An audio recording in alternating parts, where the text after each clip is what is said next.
Did former Ohio State football coach Urban Meyer just predict that the Buckeyes will lose to Michigan for a fifth straight year? Yikes. Locked on Big Ten starts right now.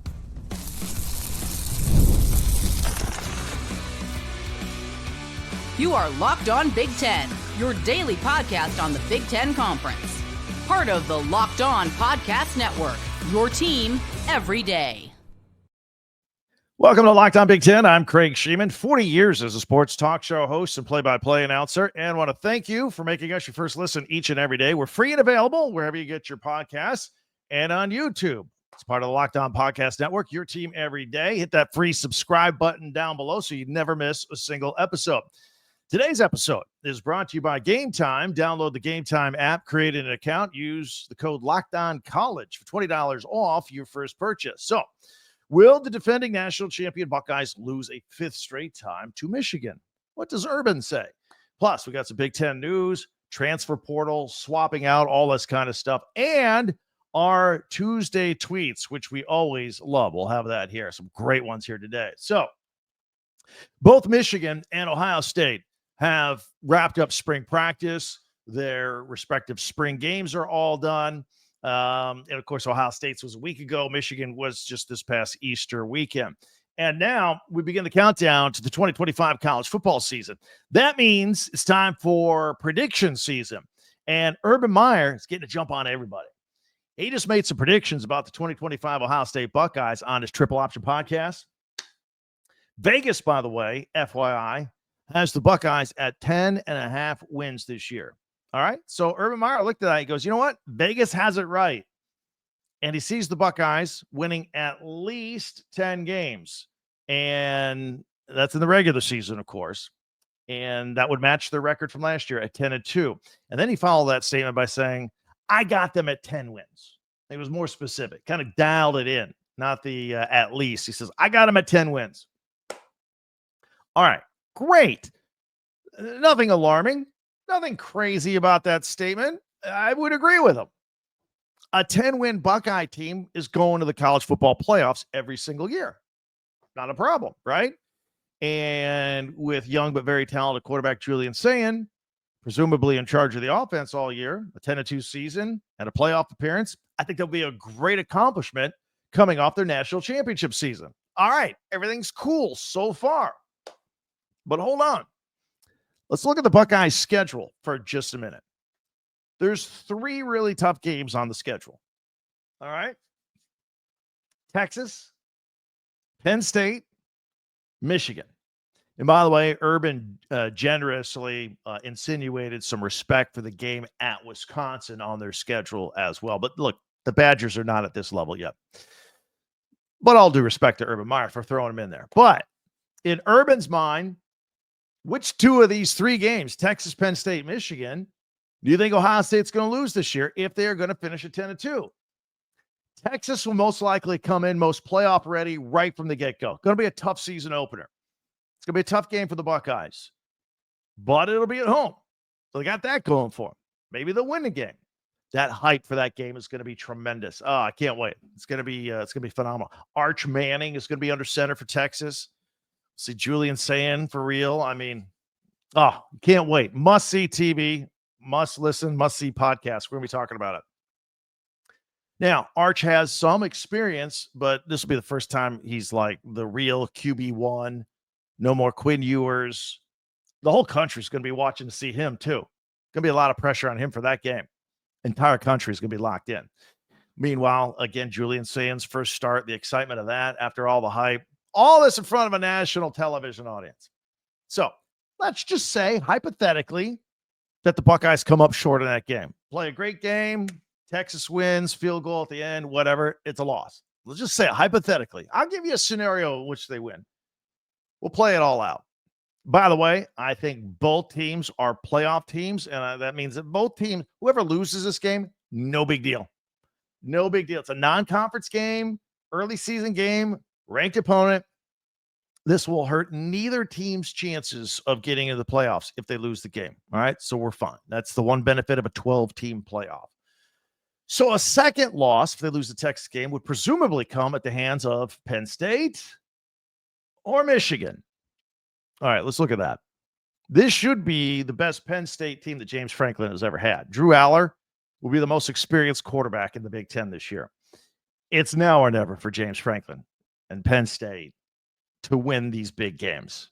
We say that every year these past couple of years, and right. They don't. All right. Got to win it. But I don't know. Sometimes you have matchups where a team just has your number.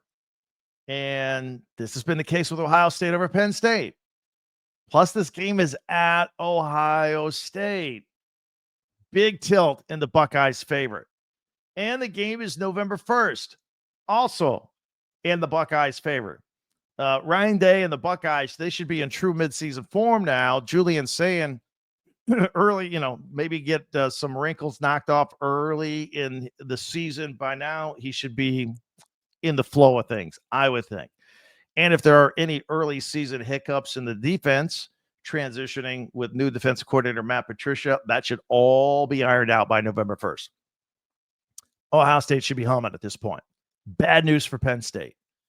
I don't think the schedule makers did Penn State any favors in this game in scheduling it this late in the season, but that's exactly what Big Ten Commissioner Tony Petitti wants. He wants these big matchups late in the season. So, for those of you doing math at home, Urban Meyer is predicting 2 losses. All right, let's just say hypothetically one is Texas, but they beat Penn State. All right, and then there are no Saturday surprises at Washington or at Illinois, or with all due respect with Wisconsin. That leaves the Michigan game on November 29th. Ohio State will be 10-1 going into that game, probably with going into Ann Arbor with a spot in the Big Ten championship game on the line for at least the Buckeyes against a rookie quarterback that Michigan will be having at Bryce Underwood. So did Urban Meyer just directly or indirectly suggest that Ohio State will lose to the Wolverines and finish at 10-2? Maybe. Comments? Let's hear it. Michigan fans, and I know I'm going to hear from Buckeye fans on this. Now, we can do the math another way. Maybe you got mad at me at the beginning. Excuse me, when I said, all right, Texas will win. Let's say Ohio State wins the Texas game in their season opener, just for fun. Let's change it up. Still 2 losses coming on the schedule, according to Urban Meyer. That would mean the 2 losses will be against Penn State and Michigan. I don't think they're going to lose both of those. Anyway, 10-2 is great. Being the defending national champions is fantastic. Being 0-4 against Michigan is kind of bad. Going 0-5 with a potential loss this year in 2025, that's also bad. But even if they do lose, see our previous note, they're the defending national champions. That's so by now we'll be in November, though, and people are going to start to forget about the national championship. They're only going to care about 2025. They're only going to care about beating Michigan. It's just how college football works. Anyway, hit me up in the comments. Let me know what you think about all that. Be sure to hit that free subscribe button down below. You'll never miss an episode. And don't forget, you early morning commuters, our audio-only version of this podcast. If you're on Apple or Spotify, wherever you get your podcast, come out 2 hours earlier than this video, the YouTube version of this podcast. Just in case you want to listen to something early in the morning on your way to work, I just want to let you know it's out there. In the meantime, don't forget our website, talkbig10.com. That's the number 10, talkbig10.com. All of our podcasts go there chronologically, or we also group them by school as well. This will go under Ohio State, for example. And if you want to get some Ohio State merchandise or some Michigan hats, Ohio State t-shirts, all right there at talkbig10.com. Feel free to peruse that and check it out as well. Get your school spirit going. All right, more Big Ten news.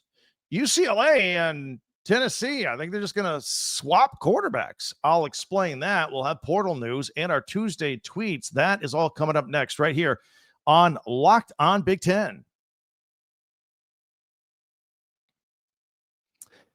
There's nothing like the atmosphere of an NBA playoff game in person. Every bucket, every defensive stop, and they play defense in the playoffs. Every moment feels huge. It's electric in the arena, and with Game Time, you can be part of it. You can be there. You can get your last-minute tickets through Game Time. Game Time makes it fast and easy to get playoff tickets, even when the demand is sky high. Prices, actually on the app go down. as tip-off gets closer. And their last-minute deals could save you up to 60%. So that's why you should use Game Time every time. Their last-minute deals, you can save up to 60% off buying last-minute sports tickets. Also, concerts, comedy, theater, anything around the neighborhood. You want to go? Needs a ticket? You get it at Game Time. All-in prices means that there's no surprise fees at checkout, and what you see is what you pay. So take the guesswork out of buying tickets with Game Time. Download the Game Time app, create an account, and use the code LOCKEDONCollege for $20 off your first purchase. Terms apply. Again, create an account and redeem code LOCKEDONCollege, LOCKEDONCOLLEGE for $20 off. Download Game Time today. Last-minute tickets, lowest price guaranteed.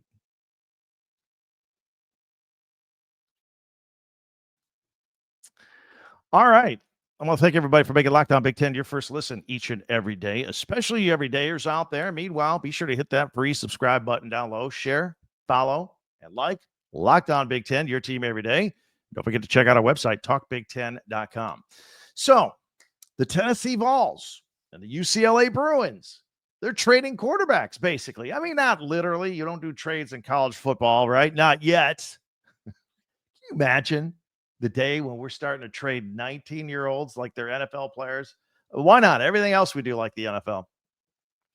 But Nico Iamaleava is now obviously he's left Tennessee. He's going to UCLA. It's official. And UCLA quarterback Joey Aguilar, who had just transferred to UCLA from App State, been there for 4 months, working out, loving life down there in Southern Cal, going to class, going to practice, spring practice, 4 months. And now he's out.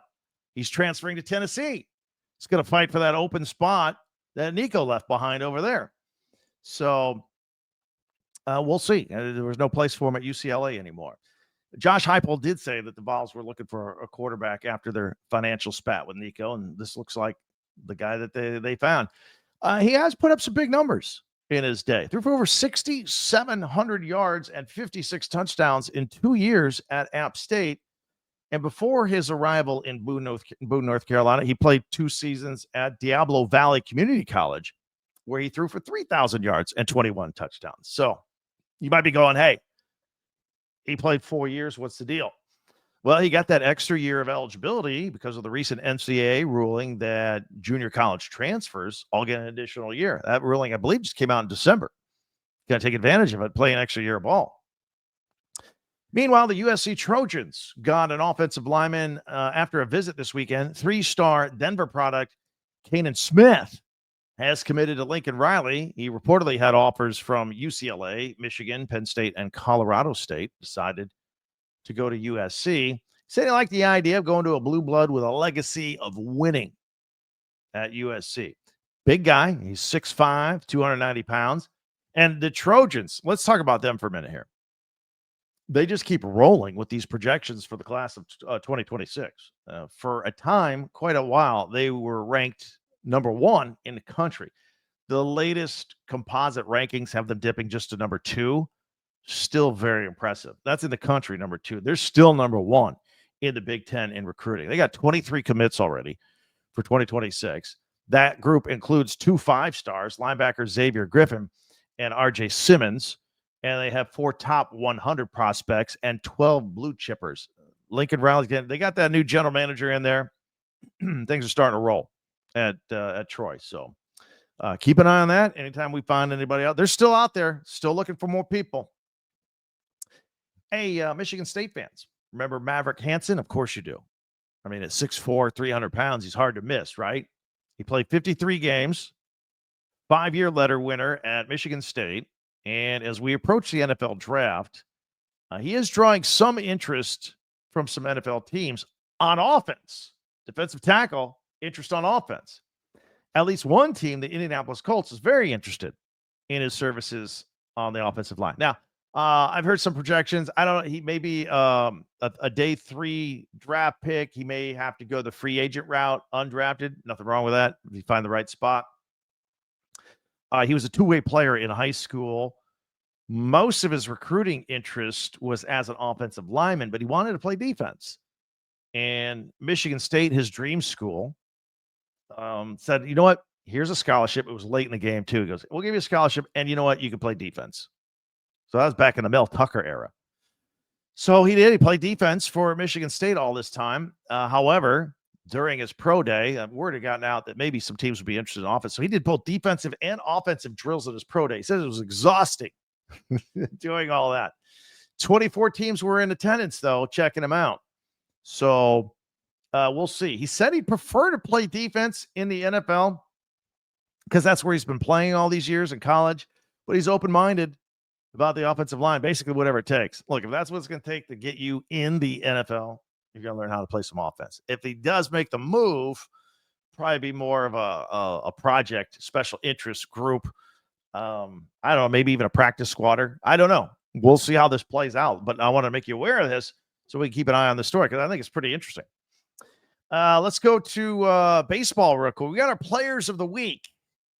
In baseball, Oregon outfielder Mason Neville is the Big Ten player of the week after hitting .500 with 3 home runs and 8 RBIs. And the Ducks took the series off of number 9 UCLA, hit a grand slam at Georgetown, broke the Ducks' single-season home run record for home runs with 19. By the way, that currently leads the NCAA with 19 home runs.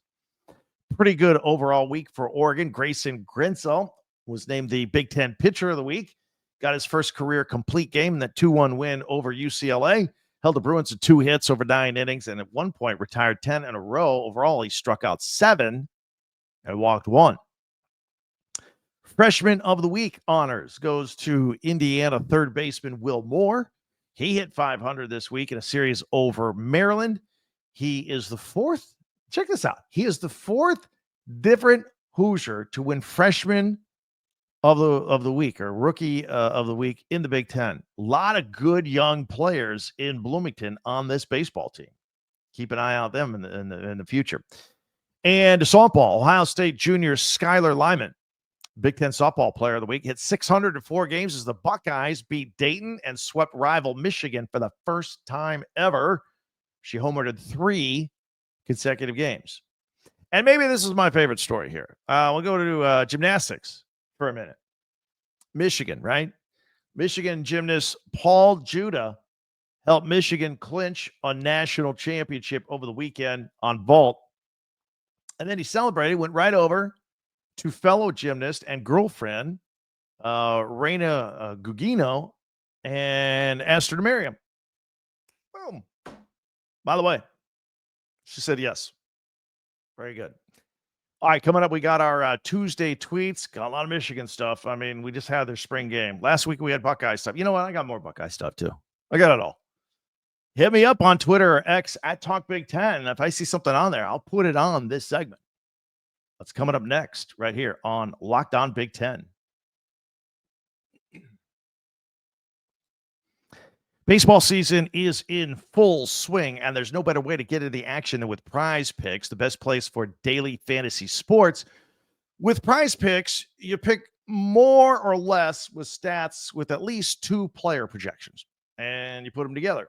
And if you're right, you can win up to 1,000 times your cash, whether it be predicted strikeouts, RBIs, first inning runs. Prize Picks keeps every game exciting with all these details that you can put together here. I'm building a lineup. Like I'll always take Aaron Judge and more than 1 home run. You do the same thing with Shohei Ohtani. By the way, his wife just had a baby. Yeah, he's excited. He's going to be hitting some home runs. So throwing a stolen base, it's that easy. Very simple. Setting your lineup takes less than 60 seconds. And when you win, here's the cool part. Everything's you get your payout right away. Everything's quick, safe, and secure. And you can always take advantage of things like Taco Tuesday. They do fun stuff where Prize Picks offers discounts on select player projections for even more value. So download the app today and use the code LOCKEDONCollege to get $50 instantly after you play your first $5 lineup. The code is LOCKEDONCollege for $50 instantly after you play your first $5 lineup. Prize Picks, run your game.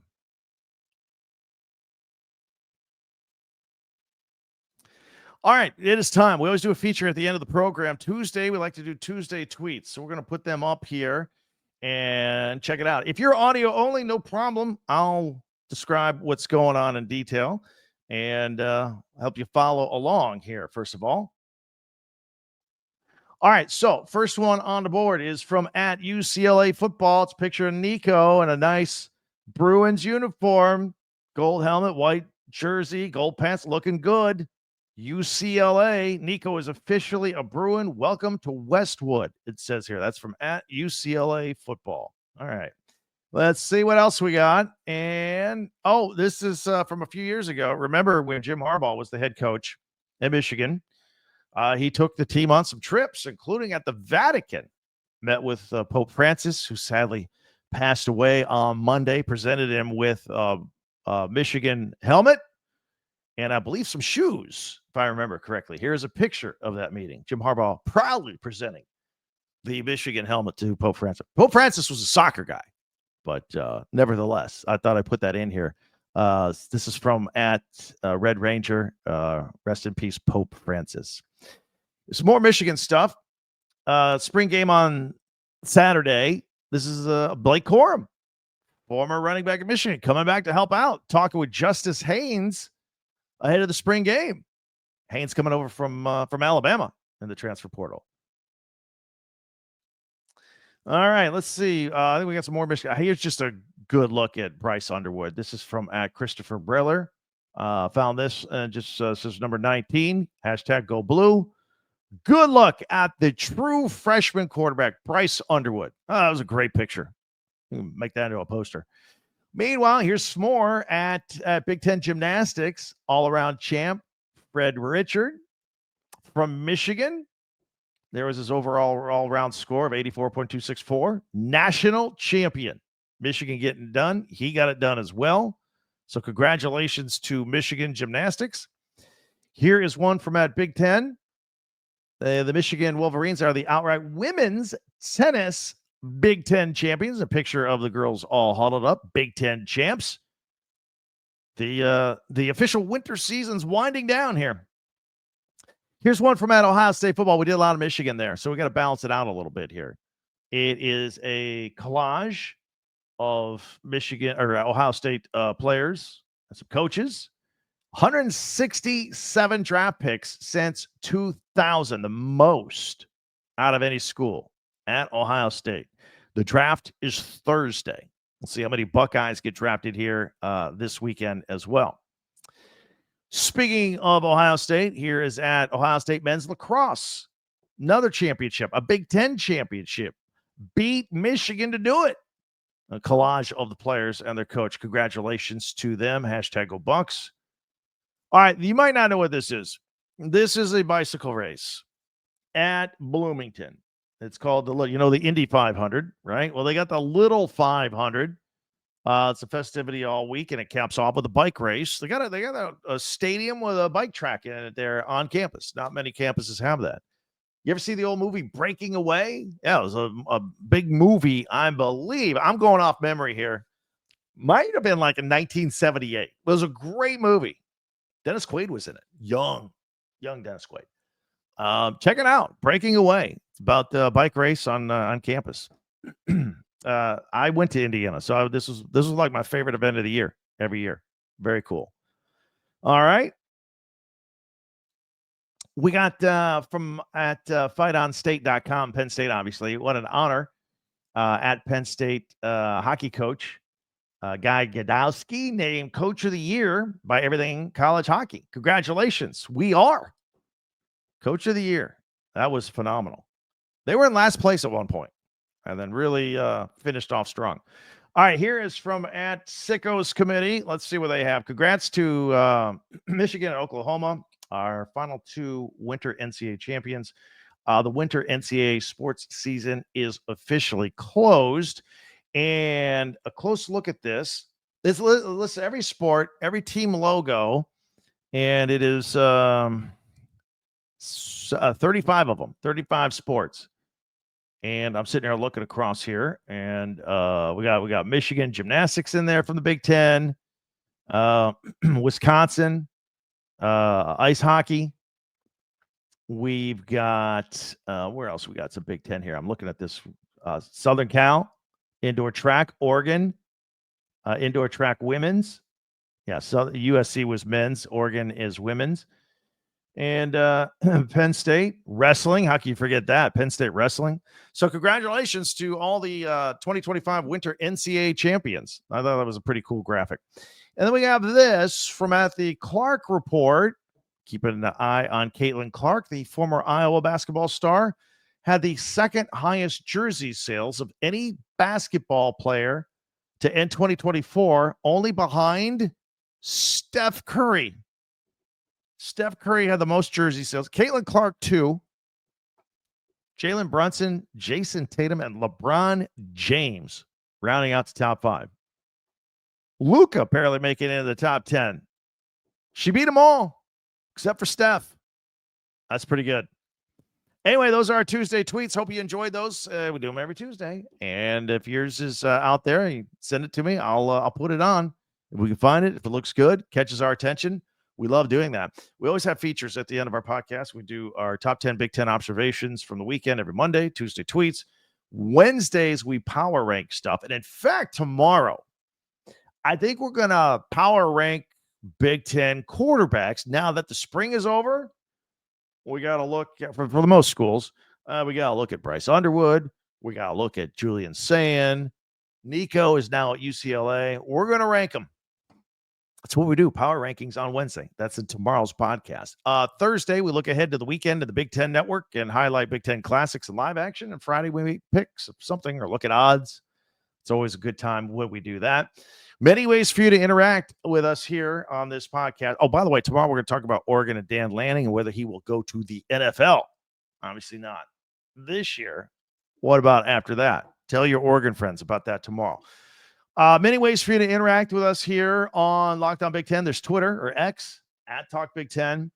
Also our website, talkbig10.com, where all of our podcasts go. And also you can get your school merchandise, show a little school spirit, shirts, hats, t-shirts, all that good stuff, pennants, all that stuff. Be sure to subscribe before you go. It's free. Just click that button and that's it. That way you'll never miss an episode of Locked On Big Ten. And for you early morning commuters, don't forget the audio-only podcast is out super early, a couple hours earlier than the video.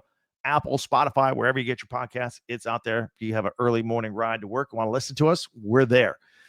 So we always invite you to go back and check out past podcasts. If you missed yesterday, did a lot of Nico this week. You want to check that out. And for a second listen, I'll invite you to check out our friends Damian Parson and Keith Sanchez at Locked On NFL Draft. It's coming up Thursday, Friday, Saturday. It's here. Keep track of all your favorite Big Ten players. You can find Locked On NFL Draft on YouTube, wherever you listen to your podcast. That'll do it for us. Thanks for joining us. We'd never take it for granted. Tell your friends about us. This is the only podcast in the world that focuses on all the Big Ten, all 18 teams, not only with news, but analysis and opinion, all in one place right here. Locked On Big Ten. Thanks for joining us. We'll talk to you again tomorrow. I'm Craig Sheeman.